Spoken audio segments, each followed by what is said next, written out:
go ahead, take a deep breath, pull it in, hold, and let it out. You're here today to develop and strengthen your mindset because you know that weekly training sessions in mindfulness is the missing link the world is searching for when it comes to business success. So set aside the external logistical side of business growth and come with me now to a world of focus, purpose, calm, confidence, and personal power using NLP and CBT tools and techniques. I am your host, Leah Marie, and you're listening to Flip the Switch. Today's episode comes from a quote. It's service, not status, that counts. So let's slow down in today's episode and look deeper at what that really means. It's service, not status, that counts. Well, how do you serve? And what status are you trying to reach? And maybe more importantly, what's your definition of something that counts? I'm curious. Have you ever accomplished a goal that you felt was so important in the moment and so valuable that you sacrificed a lot of time, money, energy, only to find that after it was all said and done, you didn't feel like you really accomplished much? It was great and all, but it just didn't last. There was no sense of fulfillment.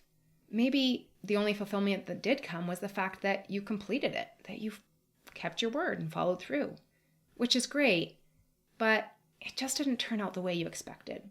Well, today I'm excited to slow down and take a deeper look, a more meaningful look at how we can build a life and a career on a foundation of service, and how this looks very different from a life or a business that is built off of status. Now, by the end of this episode, you should have, number one, clarity on how to identify the counterfeit goals from the real ones. Number two, how to move forward with confidence in those goals. And number three, how to secure your wins to create a safety net for future uncertainty. You'll want to stay right to the end, where I'll share one of my NLP coaching strategies for state change when you're having a low energy day. Now, I love this because it can happen just like that. Now, the current common theme today in business is to create goals and dreams based on what the world seems or deems success, freedom, security, a life of luxury, where we never ever have to worry again about money or time, and a place where we can do what we want, when we want, and how we want. Really, it comes down to us really wanting to be in complete control of our lives. But have you ever stopped to consider what you want? What you really, really want. So many people are running around striving for and sacrificing for these goals and dreams that they've never even stopped to consider the deeper meaning under. Something that you're willing to sacrifice time, money, and energy for. Something that sadly some people even sacrifice relationships, health, and their integrity. But I would encourage you to have a clear idea of what it's all for. Ask yourself, after the money, after the time freedom, after it's all acquired, then what? What will you do with all this money and this time freedom, with this expert status or this guru status? What's it all for? Now, if you've fallen into this trap of using somebody else's version of success as yours without even stopping to consider what yours is, don't beat yourself up over this. Really, after all, we are fed this version or this vision every single day, 24/7, on every single outlet and every single platform available. Now, I'm not saying that having time and having money and having freedom is a bad thing, obviously. I'm just saying, why do you want it? What will it do for you? What will you do with it that reflects your true authentic self and your real meaning of success? I work with A through C level entrepreneurs and CEOs. We talk about their goals and their dreams. They tell me about how they want to speak on stage at this event or that, how they want to grow their teams by X numbers, how they want to make X amount of dollars in that year. That's awesome. That's wonderful. I love it. But tell me, what's next? What's under all of that? Why do you want that? What's the driving factor here? What will having all of that do for you? And then they respond with, well, I'll have a level of significance that I'm making a great impact and difference in the world. I'll be able to donate to X charity and my story will bring hope to others. So then I say, okay, so how do you intend to make this happen? Well, they say, I'm going to put my head down. I'm going to work really, really hard. I'm going to work. I'm going to just sacrifice and put in the work. Okay, the sacrifice will only make the story that much more powerful. And that's where we stop. That's where we put on the brakes. Now, you listening to this from an outsider's perspective, you may already see what's happening. The problem with success is that most people use status markers to measure their level of success. Markers the world has created. So this is where I start to ask the hard questions. And this is where I say, and tell me, you're doing all this sacrificing, the skipping dinners with your families, working weekends, missing date night, or tucking the kids in, trading self-care time for extra hours in the office or on sales calls, investing in the next course or program that's going to be the breakthrough to make you sell more and sell faster. I mean, you mentioned that, hey, your family had to sacrifice the vacation they were planning and postpone it another year, but it'll be worth it. You'll make it up to them. After all, this is all for them. But tell me, who's going to be there to celebrate with you when you walk across that stage? Is it your followers? Your family? Who's going to join you on that fancy vacation? Your kids? Are they still holding out, hoping that you'll show up to their next event? If it's truly for them, then why? Why not build out your goals with them in mind? Why not create a mix rather than just a destination? They are already here right in front of you. They already love you now for who you are. You're the one that they have in their life. You're the one that they chose and they admire and want. Status is of no concern to them. Have you ever considered that what most people are chasing in terms of success, they already actually have 90% of it? If they would just open their eyes and slow down for a moment. So how do we learn from this? How do we set our goals with service markers, not status markers? And what difference will it make in our personal life and our career life? So, how do we set our goals with service markers, not status markers? And what difference will it make in our personal life and our career life? Let's take a look. First, let's identify with our spouse or partner what success looks like for our family. Second, if you truly want to serve your loved ones with a rich life, what actions or service markers will keep them most important in your life and connected along the journey? Third, look at the business side of it. How would your customers and clients respond if they felt and experienced your offers from a place of serving them and their goals rather than being a number on a chart as you climb the ladder of success? Would you get more referrals? Would you have more loyal customers bringing you continual business? As you look at these 3 steps, consider for a moment the impact that it would have. Step 1 was to identify with your spouse or partner what success looks like for you and your family. Well, take a moment to consider what goals are real and what goals might be counterfeit. What goals are the world's version and not yours? When you look at setting up service markers for your family and you want to serve your family more powerfully, ask them, what are their goals? What are their dreams? Create a family goal versus just your own journey where it's supposedly for them, and yet, do you even know what they want? And third, again, consider when you're looking at your clients and you're thinking about what you can do to serve them more fully, consider where's the counterfeit and what's the real goal here? What do they want to achieve? What problem are they trying to solve? And how can you bring a solution to the table? Now, I know that as you've listened to these descriptions, you've probably identified the real goals that you like to have in your life and some of the counterfeits. Or maybe you need to take some time after this call to sit down and maybe have a few conversations to get deeper into those. But consider the ones that will bring the most true fulfillment and purpose, because the best goals aren't only achieved at the end, they are a part of the journey. After you've taken some time to consider these things, you may be wondering, what's next? Now that we've discovered the first 3 steps to take in identifying and establishing goals with a service-based mindset with our family members as well as with our customers, how do we move forward with confidence when the messages that we hear every day are full of FOMO, that fear of missing out? How do we keep in that state of slowing down and being focused, being purposeful? How do we stay grounded with all the voices and the shiny objects to distract us and pull us back into this frenzied time, money, and resource scarcity mindset that has us willing to sacrifice everything we have for what we think they and we need to be happy?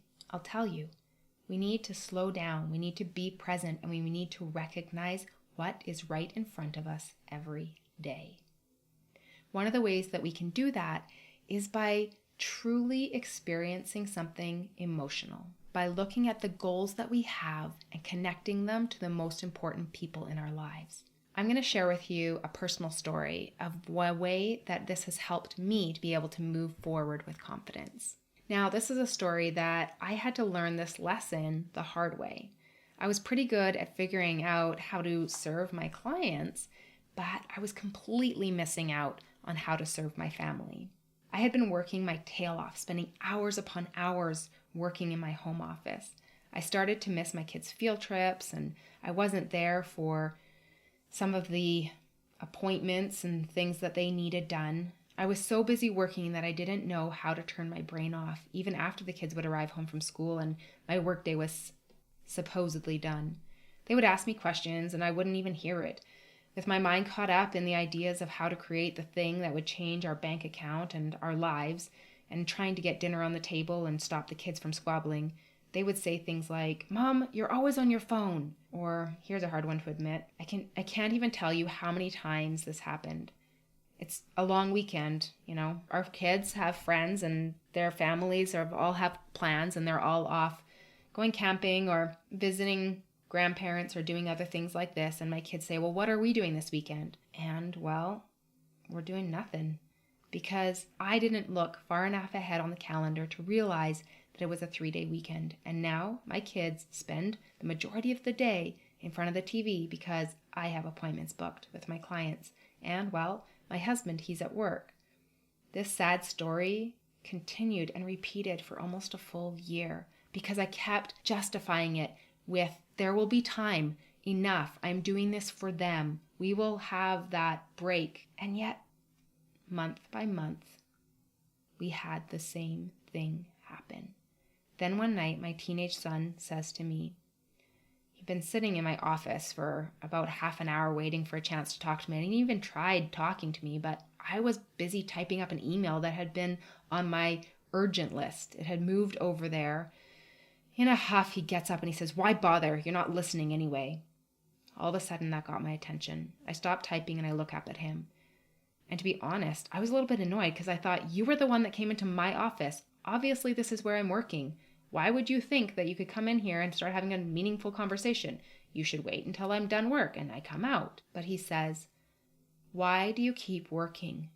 We never see anything from it." And that's when it hit me. I wasn't the only one sacrificing. Sure, I had had some big contracts, but all the revenue had been put back in the business.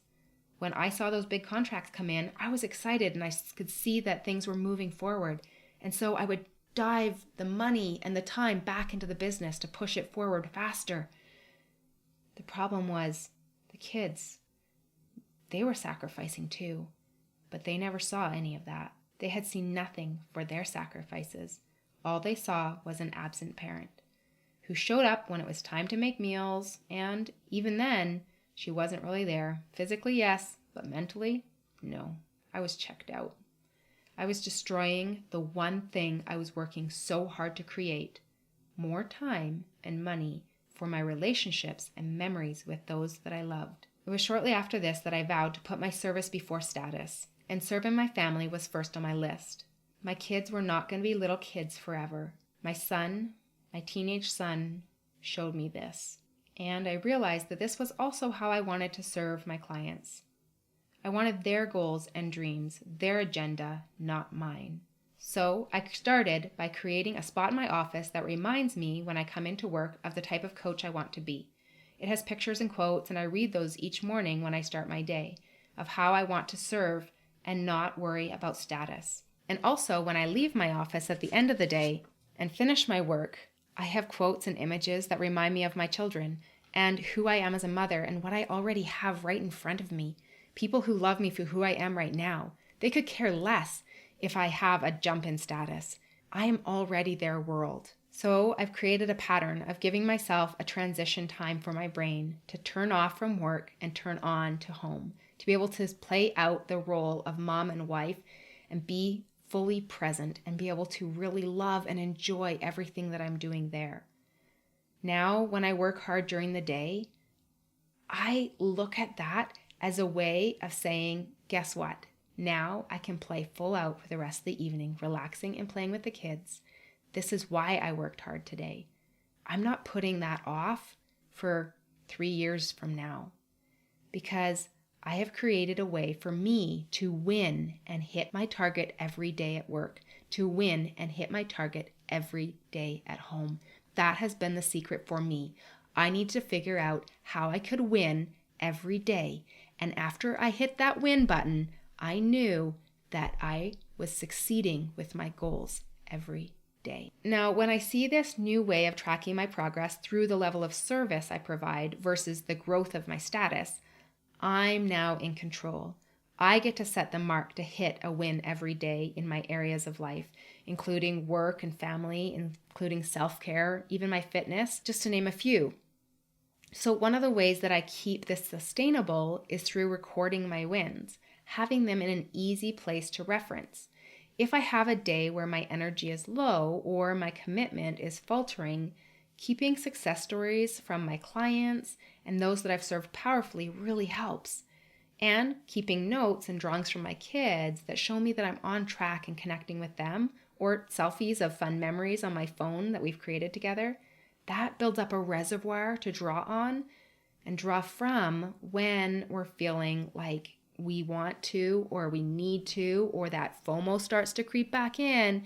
And when all of a sudden we're worried and stressing about showing up in business and getting enough done and catching up on work and getting caught in the office when we shouldn't be there. So as promised, I wanted to make sure that I shared a secret with you. The secret that I want to share with you is one of the ways with my clients as well to anchor in memories and save those for another day. And this is working really, really great because it helps you have a fast pick-me-up when you need that quick transition. Now, what you do is you actually attach one of your 5 senses, sight, smell, taste, hearing, and touch, to the experience. So, in the future, when you need that memory to anchor your resolve, you can simply draw on the sense and the memory attached will follow.